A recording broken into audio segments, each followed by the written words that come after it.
Cancer healer centre a new beginning. TIDCO ఇళ్ల లబ్ధిదారుల అవకతవకలపై AP సర్కార్ ఇప్పుడు ఫోకస్ చేస్తోంది. ఈ అవకతవకలపై విచారణ జరుపుతామని అసెంబ్లీ వేదికగా మంత్రి నారాయణ ప్రకటించారు. వైసీపీ మీద ఆయన ఏ విమర్శలు చేశారో ఈ బ్రేకింగ్ తో చూద్దాం. టిడ్కో ఇళ్లపై ఏపీ అసెంబ్లీలో కీలక చర్చ జరిగింది. గత ప్రభుత్వం 2,38,000 ఇళ్లని రద్దు చేసిందన్నారు మంత్రి నారాయణ. టీడీపీ పూర్తి చేసిన 57,000 టిడ్కో ఇళ్లు తామే కట్టినట్లుగా చూపించుకున్నారని అన్నారు.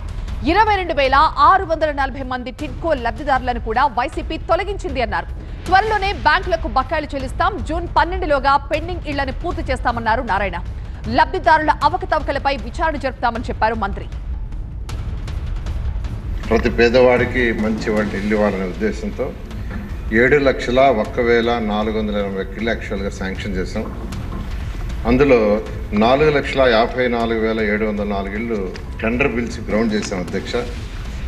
అయితే గత ప్రభుత్వం ఏదైతే గ్రౌండ్ అయిన వాటిలో మొత్తం 2,38,360 ఇళ్ళు క్యాన్సిల్ చేసింది. అంటే మా మీద కోపం ఉండొచ్చు కానీ ప్రజల మీద కోపం ఉండకూడదు. కానీ పేదలు నిరుపేదలకు ఇచ్చే చక్కటి ఇళ్ళు 2,38,360 ఇళ్ళు క్యాన్సిల్ చేసి 2,61,640 కడతామని నిర్ణయించారు.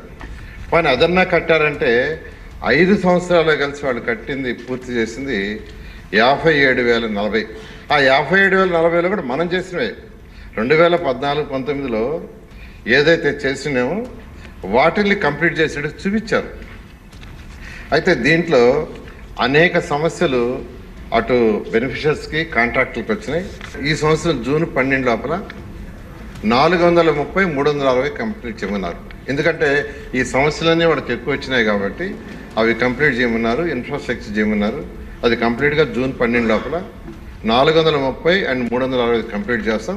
మిగతా కూడా టేకప్ చేసేటట్టు జరుగుతుంది అధ్యక్ష. Cancer healer centre a new beginning.